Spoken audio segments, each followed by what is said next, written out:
세상 모든 것에는 역사가 있다. 생각하는 역사쟁이 히스텔러입니다. 여러분, 주식 많이 하시나요? 어느 시대에나 사람들이 돈을 많이 벌고 싶어하는 생각은 여전하네요. 은행 이자도 너무 낮아서 결국에는 주식으로 눈을 돌리게 되는, 그렇다면 이렇게 주식 시장이 성행하게 된 그 시작은 무엇일까요? 돈의 역사를 알아야 부자가 된다. 히스텔러 주식의 역사 2편 시작합니다.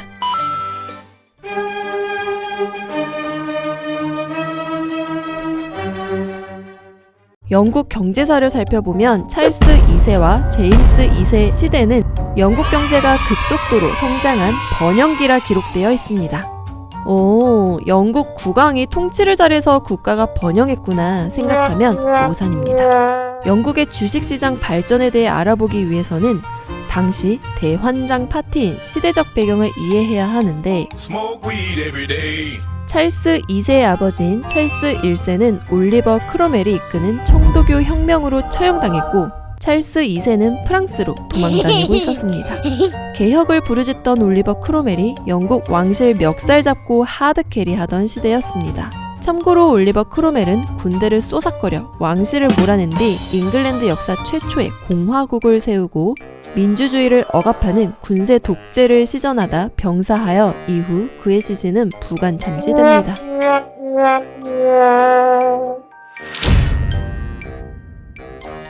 개혁을 주장하는 많은 역사적 인물들을 살펴보면 그 당시 사람들이 간지러워하는 부위를 벅벅 긁어주고 민중을 모아 기존 세력을 몰아낸 뒤 권력을 잡고 나면 눈이 뒤집어지고 마탱이가 가는 인물들이 많습니다.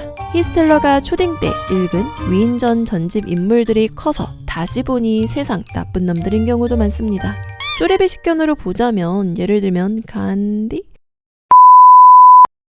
히스텔러는 여러분이 투표를 하고 국가정책을 지지할 때 이제 구시대적 문헌과도 같은 이념사상에서 벗어나 온전히 본인 라이프를 중심으로 한 선택을 하는 개인주의자였으면 좋겠습니다.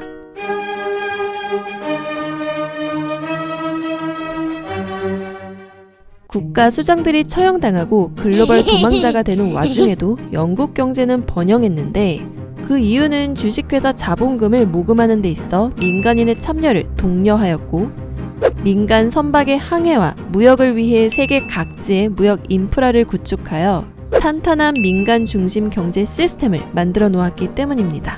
초기 영국 동인도회사는 배가 한번 출항했다가 물건을 싣고 돌아오면 그때그때 바로 투자한 자본금과 수익을 몽땅 분배하는 형식이었는데, 올리버 크로멜의 공화정권은 매번 자본금과 수익을 분배하는 시스템에서 자본금은 그대로 두고 수익만을 주주에게 나눠주는 배당제로 재설계하였습니다. 비로소 주식이란 개념이 생기고, 이 주식은 투자금 대비 수익을 가져다주고 거래가 자유로운 증권이 된 것입니다.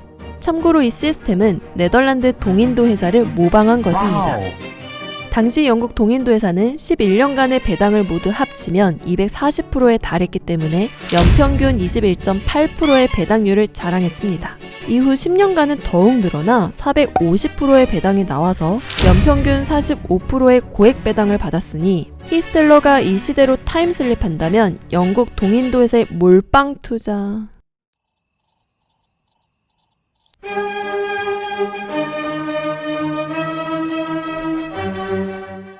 영국 동인도회사의 무역은 고속 성장 중이었고 근대화된 회사 조직을 갖춰가고 있었으나 9만 리 떨어진 아시아로부터 오는 선박수송에 대한 정보는 매우 제한적이었습니다.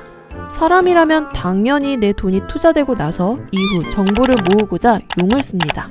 역사는 반복된다고 이때도 원조 경제사범들은 찌라시를 뿌려 사람들의 마음을 불안하게 하거나 희열에 벅차오르게 하였는데, 이 작전 세력들은 거짓된 정보를 뿌려 주식시장의 혼란을 야기했고 가격을 조작해서 폭리를 취했습니다.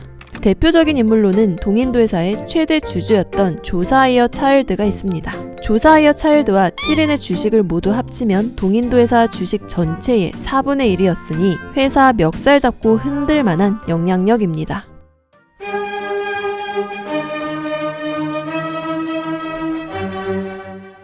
1670년대와 1680년대 주식 거래는 당사자끼리 은밀하게 이루어지는 경우가 많았습니다. 주식 중개업이 있긴 했지만 상당히 원시적이어서 그냥 상인이나 브로커 양쪽 사이에서 중개를 하는 경우가 많았습니다.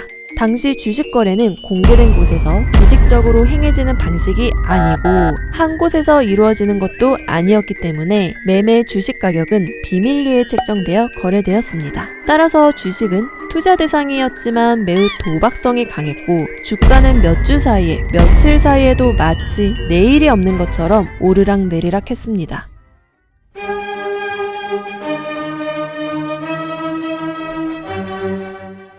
영국 동인도 회사 주식을 조작해서 이익을 얻은 사람은 조사하여 차일되었는데 그는 회사 총재로서 경영도 하고 날조한 유언비어를 퍼뜨리기 위해 바람잡이를 고용하여 찌라시를 뿌리고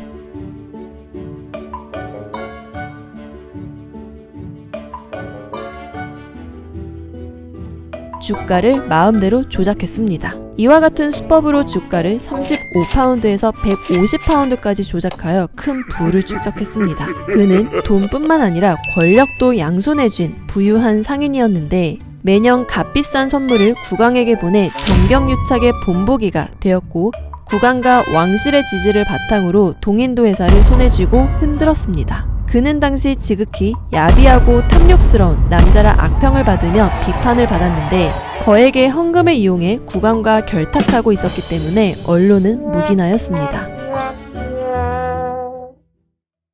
주식의 역사 2편에서는 16세기, 18세기 영국 주식 작전 세력과 원조 주식 찌라시 그리고 경제사범의 조상에 대해 살펴보았습니다.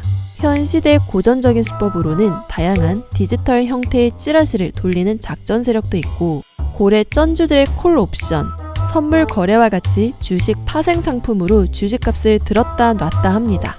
소프트뱅크의 손정희 회장도 나스닥 주식의 멱살을 잡고 올렸다 내렸다 했었죠. 없는 주식을 팔았다 사는 합법적 제도인 공매도가 시행되었다 중지되었다 합니다. 그러나 히스텔러를 구독하시는 여러분은 똑똑한 투자자이므로 소신 있는 아시죠?